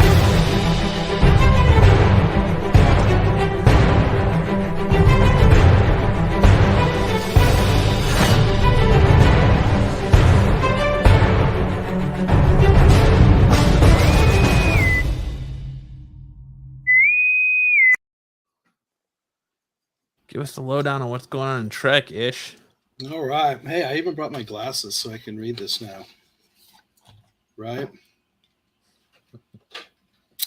IDW announces a new Star Trek Strange New Worlds comic book tie-in. It is called The Illyrian Enigma, and it will see Pike on a crusade to prove Una's innocence. So this takes place, this is an in-betweener between the season 1 and 2 of Strange New Worlds. Season 1 ended on the cliffhanger with Una, also known as Number 1, being arrested because they found out she had these illegal genetic modifications. So as they say, this comic book is an exclusive comic tie-in set between seasons 1 and 2, with Una accused of unlawful genetic modification by Starfleet. Captain Pike sets out in search of evidence that could prove her innocence. So there you go. This comes out December 21st, 2022. So, I guess, I mean, any Star Trek comic, and I'm getting it. So that's a no-brainer. But, if you're a fan of the show, and they have been doing this, filling in the gaps and stuff with comic book tie-ins, and it's just fleshing out the story more. So you can't really go wrong. So when you mention genetic, it makes me think there might tie in like Khan or Botany Bay. Well, that is, yeah, she's one of the race of the augments, right? Which have been outlawed. Okay. Oh, yeah. See, there you go. Yeah, I know some Star Trek. There you go. So, I mean, yeah, I don't really have much more to add on that, at least until the comic comes out. But and this is going to tie into that new series they just launched? Well, it directly bridges season 1 and 2. Oh, of the TV series. Of the TV series, yeah. And I love that Matt found this one GIF. Of the comic books. This is the greatest Star Trek GIF ever. So what's next? Paramount Pictures Star Trek. So JJ Trek Part 4 loses its December of next year release date following the departure of director Matt Shankman. Matt Shankman was the director of WandaVision. He was ostensibly hired to direct JJ Trek 4. Now he's leaving that project to direct the FF movie. So I guess that leaves Paramount and that movie in a bit of a lurch. They've released it from the schedule. And the latest big screen entry was previously slated to bow theaters next year, Christmas next year. So obviously that is not happening. Do you think JJ comes back to Helmet? God, I hope not. Please no. No. So, this movie didn't really get off to a good start when the actors didn't even know that they were making the movie. Right? Yeah, well, it's one of those things you always kind of assume there's going to be another one, right? And the actors are like, well, until they've actually signed on the dotted line, they're not in the movie. But why wouldn't they be? If it's moving forward, of course they're all gonna be back. So I guess now they got to find a new director. Right. I hear it'll be Sam Raimi. Sam Raimi. They keep resurrecting this stupid Quentin Tarantino thing. Oh yeah, he said he R-rated Star Trek. Yeah, he wants to do The Next Generation meets Pulp Fiction in space. Like that just sounds like a disaster. Or do it, but don't make it part of canon. Yeah, I was like, okay, but not like as long as it's not an official. This is the new Star Trek movie, Will we get the green slave girls in his version? Yeah, more than likely. They should let Seth MacFarlane do it since he's got the Orville, which is basically Star Trek. So, have you ever watched that show, Ish? I watched the first season. I've heard the newest season, which has been just like streaming only, has just kind of gone right down the tubes. So there probably won't be another one. I watched the first season. I haven't watched past that. Yeah, I didn't watch, but it was all right. I've only seen the first episode of the new season, so I don't know how bad it is. It's no Trek for you, huh, Ish? That is correct. That's it. That's all I have. That's the end of the. What happened to this? I thought our story was the Shatner story. I pulled the Shatner story because I didn't know how much there was for you to really talk about. Yeah, because I was gonna be like, well, it's not really a Star Trek story, but hey, it's William Shatner. The dude's fucking 91 years old. He was just in space. He's on this show, a show that I would never watch. Apparently, you wear a costume and you sing, and then the celebrity judges have to guess what celebrity you are, which I don't even know how that's possible. And then some knight on a horse, and it was William Shatner. Yeah, he was the knight character in the new season of The Masked Singer. I mean, Shatner doesn't really sing, right? He just kind of talks. No, he does. He actually has albums in the 70s. Yeah, but they're all like, aren't they all like? I only remember the one. The closest spoken word, like. Yeah. The closest like someone like William Shatner would get to being a rapper But apparently he sang on this show. I don't even know what song he sang, but Ish owns all of his albums. actually I do on vinyl. He's got 2 copies. He's got look on YouTube. He's got look up some William framed Shatner right doing over his Rocket bed. Man. William Shatner's cover I think version that's of the one I'm Rocket thinking Man of. is amazing. And I like I your think that's mom's what- comment that she wants NC-17 Star Trek with Elliot Page as Captain Kirk. What is with your mom and Elliot? What is with all these people and Elliot Page? I bet you Tarantino would definitely direct that. No. I think she wants the NC-1701D type Star Trek. Interesting comment. Shatner has a great album with Ben Folds released in the early 2000s. I did not know that. And Ben Folds is fucking awesome. Now I'm going to have to find this. There you go. Now it looks like you got Thanks for bringing that up. some things to do tonight, huh? Well, other than your On mom. eBay and buy yourself some Ben Folds. That's a nice setup for you there, Ish. Hey, What's going? it all came from William Shatner Yeah. and his energy. So what's going on in the world of Who, Stick Boy? So we're still waiting on a date for the new season to start, which is coming up here in October.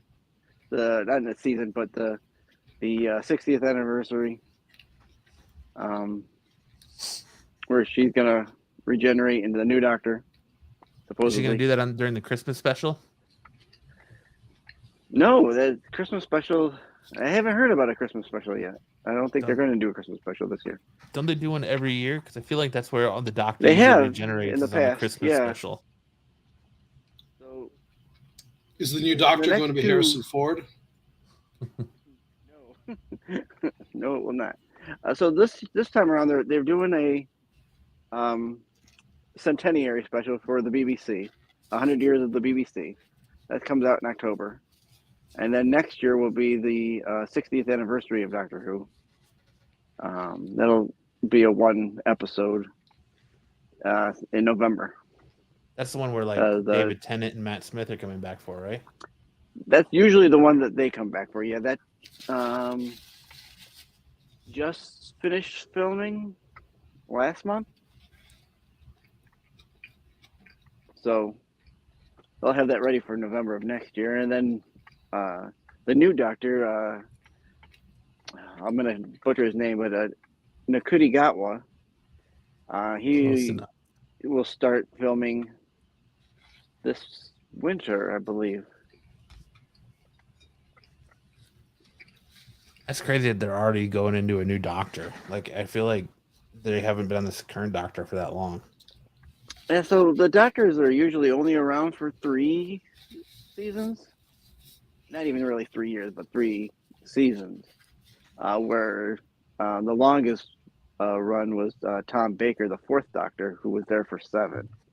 But he was so popular, they didn't want to let him go until he became what they say is, too hard to work with, and they wanted to get rid of him after that.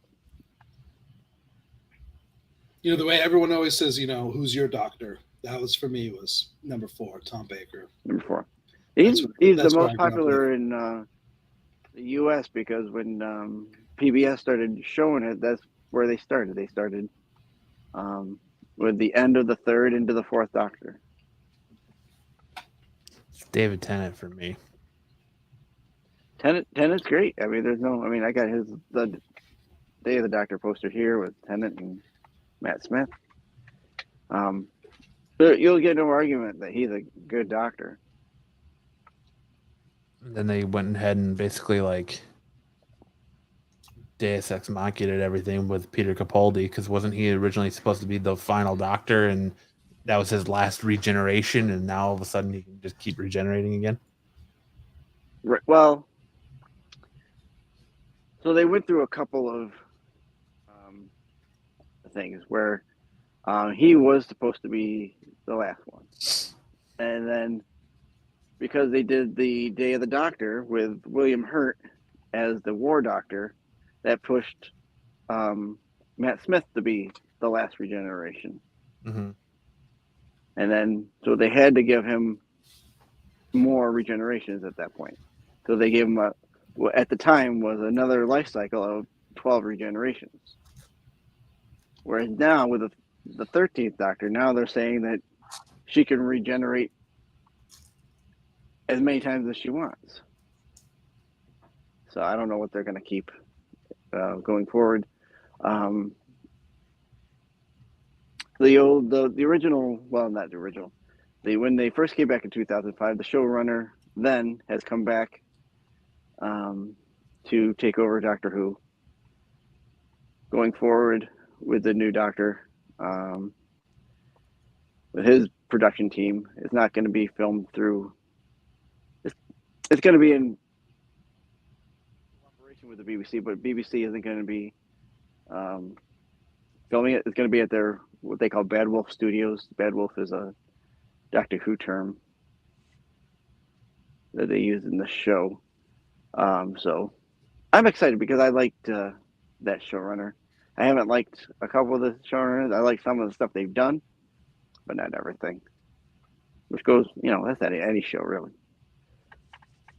You can always find fault with something. Do they show Doctor Who at the same time and here it's like on the same date as it's shown over in England, or? Normally, yeah. So I think the last time it's been, it's like 2:30 in the afternoon here, and it's like 7 o'clock there, or whatever it ends up being. It's the time difference. But it's the same day though. Yeah, it's the same day. It might not always be the same time. A lot of times, like the first episode will be played at the same time as the BBC broadcast, and then going forward, a lot of times they push it to like 8 o'clock. Okay. On BBC America. So that's cool. Sounds like you got a lot of Who stuff to come up. You got to start your own Who cast. Right? Yeah. I am working on some kind of like a little, not a podcast, but like a segment for Doctor Who. So that's in the works. All the Who's down in Whoville. Yeah, the tall and the small. Yeah, where it's larger on the inside. Yeah. What good came out in the shop this week, Ish? What's everyone going after? Actually, it was kind of it was a slow week for us for new comics. Other than the polls, polls are always, you love the consistency of the subscribers, but we didn't have a lot of people come in very excited for any particular comic. I got to be honest with you, other than Action Comics, and with the touting the return of Kal-El. We even had a couple people come in and just be like, I heard Superman's back. I'm not really into comics. Like, what am I supposed to be reading something? And I was like, yeah, Action Comics. So I know Action Comics. Where did he go? It's not a sexy comic. It doesn't get talked about a lot. If you watch a lot of the speculation podcasts, I don't know. I never hear of them referring to Action Comics. But with us in Scottsdale, that's people were glad that something that's an issue like 1047 now has a storyline that they want to check out and be part of. So where did Kal-El go? Kal-El went to, so they had what was called the War World Saga. And it was a bit kind of Planet Hulkish, so he was basically like a gladiator on a distant planet. And during that whole time, his son had the title of Superman, back on Earth. Okay. So that comic book has sales are not doing well at all. So I think they made the decision to bring Kal-El back and make him Superman again. All right. So really, that was kind of the buzziest book, interestingly enough. Anything caught your attention, Matt? That Fortnite book isn't selling good for you guys? Medium. It's not selling anywhere close to what we ordered, which has been a disappointment. So when that first issue came out, it was madness. The phone would not stop ringing, and then it just kind of cooled off. Yeah. Aftershock had a good book out this week. If you were able to find it, I know a lot of short stories in order have you up on it. With a one shot called "Hell Is a Squared Circle." If you're Oh a yes, wrestling that was in fan, a prestige format. yeah, that was a good read. I don't know. There's just something about that damage control book that I'm digging. I like just seeing like the stories of like everyday man in the same world as all these superheroes and things like that. The was it the Roadie from Dark Horse was a good Yeah, read. Tim Seeley. And I get, yeah, there was kind of a cool book from Declan Shalvey too, Old Dog, about a disgraced CIA agent just kind of going on one last mission. That kind of looked like it had some really cool, gritty art. We didn't sell many of those either, but I picked up the Ninja Turtles Armageddon game. I haven't read that yet. Let's just see where that goes. Thor 27. I haven't read that yet. Yeah, that's Thor and Venom team up. Yeah, the final issue of Miles Morales Spider-Man out this week. Issue 42. I didn't even know that's the final issue. Really, that's the final issue? They're relaunching in November. I should know this. Yeah, probably, huh? I mean, you only run a shop, like. Hey, I'm just fucking glad when the comics arrive and they're in shape that I can put them on the shelf. I hear you. And then you had like the worst Spider-Man cover ever drawn by John Romita Jr. in my opinion. That was pretty bad. But in his Judgment one-off with Gwen Stacy.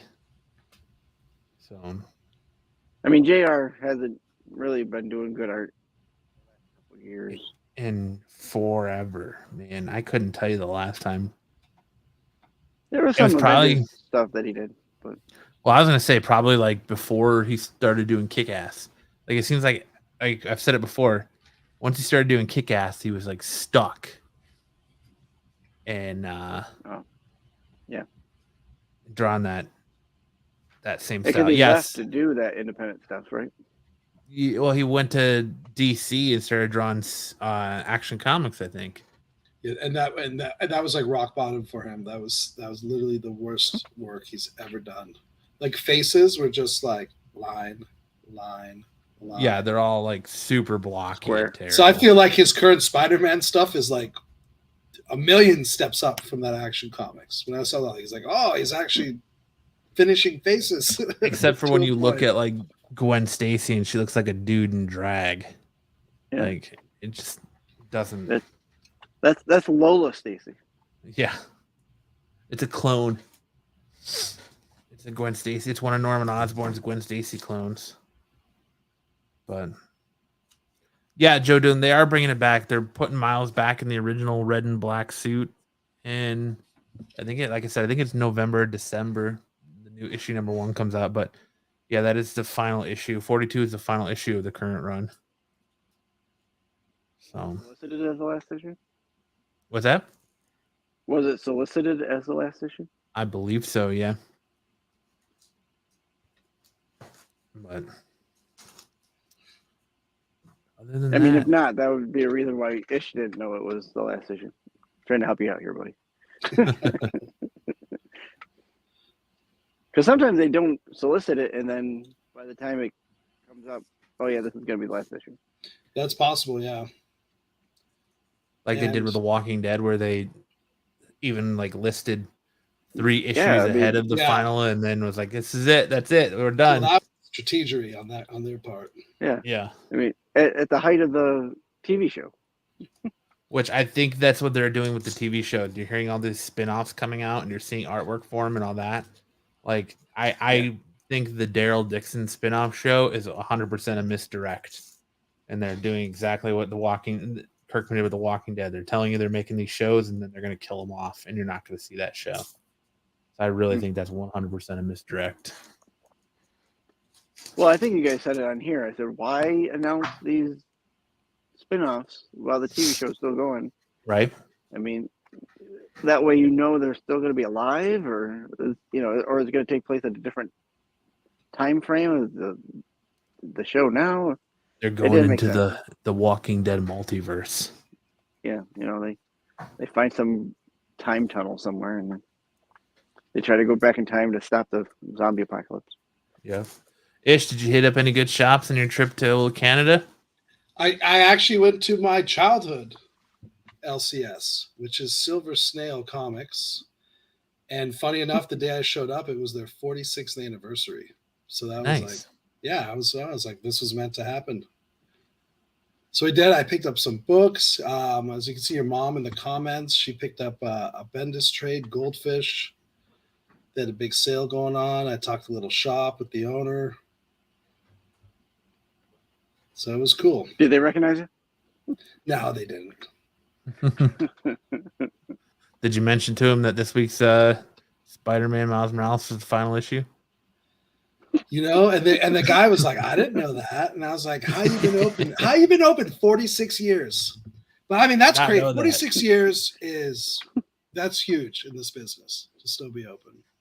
How do you know? There's probably only a handful of shops in America that can claim that, or North America, the world. Yeah. That's good. Yeah, so if you guys ever go to Toronto or just want to look it up online, Silver Snail Comics. Yeah, when I go in November, maybe I'll look them up. Yeah, they're on Queen Street in downtown Toronto. Man. Tell him Ish sent you. And he'll be like, who? Yeah, exactly. Remember that guy a couple months ago you talked to about Spider-Man's last issue? And he's like, I didn't even. No, it's crazy how the span, like even your guys' shop gets. Because when I was in Hawaii, on the Big Island, I was talking to a guy who ran a comic shop out in Hilo, and he knew Bill, and he was talking to me about Bill. He's like, where are you from? I was like, Phoenix. And he's like, oh, I know a guy who owns a shop in Scottsdale. His name's Bill. And I was like, yeah, I know Bill. And we got to talking and that way. But it's kind of cool how your guys' shop. And I remember telling Bill this story, and before I even finished, he was like, "Oh, I know, it's so and so," and like he totally right? knew who it was. Yeah. So it's crazy, but all right. Well, I want to thank Sticks for jumping on and helping me bail out this sinking ship. And Ish, I appreciate you as always, my friend, and I appreciate everyone in the chat. I have a grind my gear segment. Oh, go and for it's fucking legit. I forgot about you when you're grinding my gear segment. You know what grinds my gears? When AGP does a James Bond segment and Ish isn't there. That grinds my gears. You guys, last week I'm watching the show and you guys start talking James Bond and I almost fucking fell off the toilet because that's when I do all my best AGP watching. That's a great picture. I wonder who got it. Yeah, I know. Now, how dare you, Matt? How dare you? What? I didn't. You got to look at Mr. Pepperoni for that, Mr. Brick Oven Pizza Hunter, because I know you did it while the news was fresh. But come on, I'm the James Bond guy here. You could have come on live from Toronto's Snail Mail Comics or whatever it was called, and done the segment. Wait, yeah, Snail you could Mail? have got in on your little cell phone. Whatever the name of the shop was, I knew it was Snail something. Pull out your cell phone and come in through via, on location. So that's on you. Well, either way, my feedback is I agreed with Max's comment, and I wholeheartedly disagreed with Matt's comments. I don't even remember what my comments were. You said there doesn't need to be any more James Bond movies. Absolutely. I absolutely stand by. Yeah, that's nope. I absolutely stand by that comment then. Oh, fuck off. Absolutely stand by that comment. There doesn't need to be any more James Bond. I thought you were going to talk about your flight, grinding your gears. I got over that. Oh, if I had come on Monday, I would have been ranting and raving. Yeah, on the way back, going through U.S. Customs, it was fucking like 7-hour-long lineup. It was madness. And then even going through security, going through the X-ray machines, right? You take your shoes off, you put them in the basket. Nobody's allowed to fucking touch those baskets. Yet when my wife's comes out, one of her shoes is gone, and it's somebody else's basket. And that's madness. That's why we're and on our way to running to a lineup that's 7 hours long, so we don't miss our flight. Like, it was insane. But props to the other way, That's- coming through Sky Harbor in Phoenix, like they are the model of efficiency. Those employees are always on point. That was a flawless experience coming through. And I get it, Toronto's a huge, major international hub. So you're saying Canadian customs is better than U.S. But customs? good Lord, that was what an experience trying to get back into the country. Next time, just fly to Detroit, drive up the St. Catharines. There you go. I mean, crossing the bridge. If I'm going to Detroit, I I've been got to going stop to- at Buddy's Pizza first. Windsor. Go to Windsor. Why do you got to go Buddies? Buddies? Want to go to Detroit? You hating on Buddy's? No, I'm just asking why you want to go to Buddies. That's probably like a top 10 pizzeria in the world. Have you had Jets Pizza yet since they've been out here? I have many times. Love Jets. I love that. Yeah, Detroit style pizzas. Good stuff. And good pizza in Buffalo, man. Buffalo, New York has some amazing food. And they have to because that city's miserable. So the people got to do There's something nothing else to keep do in themselves Buffalo happy, and they than eat and good. watch Damn eats there in sticks. Buffalo. Are you guys miserable there?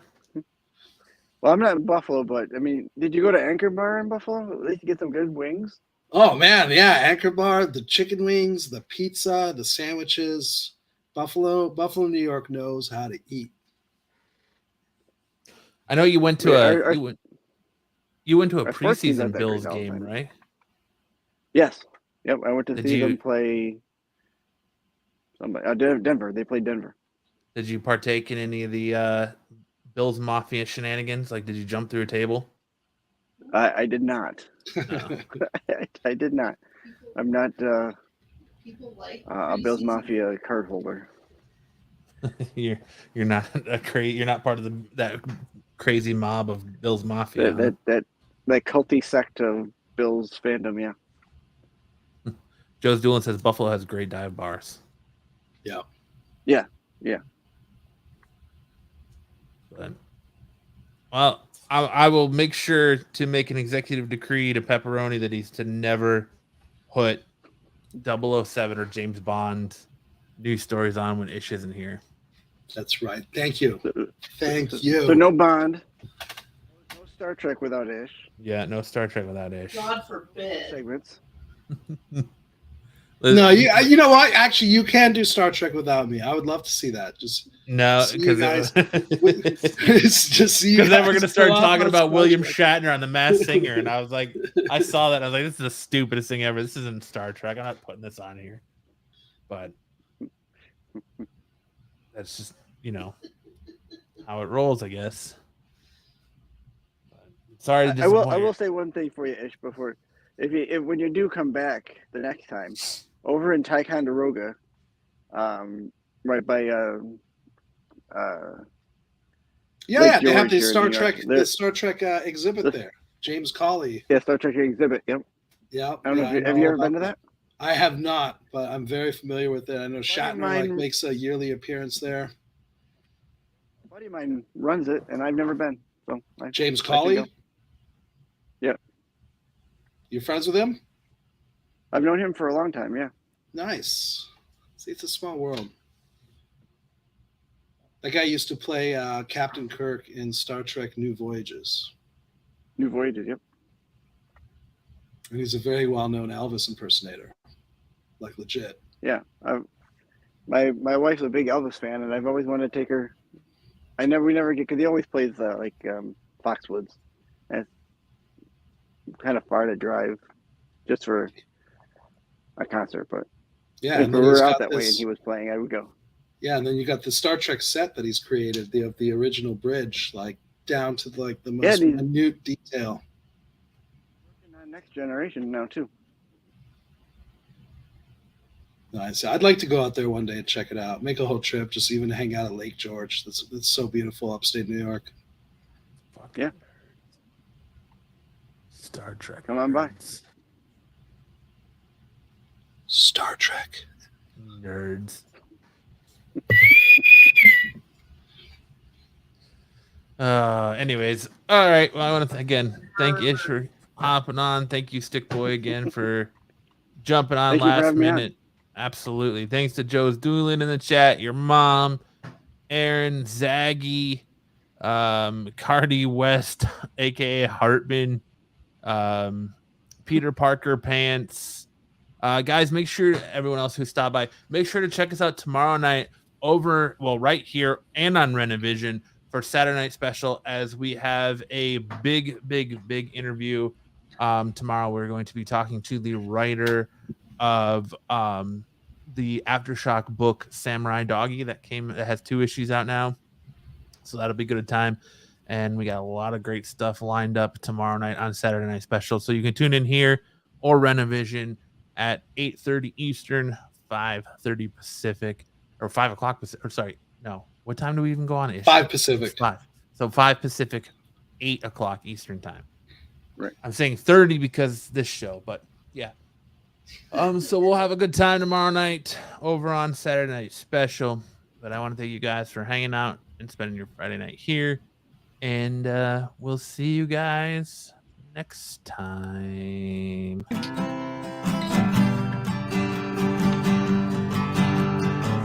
All you freaks and geeks,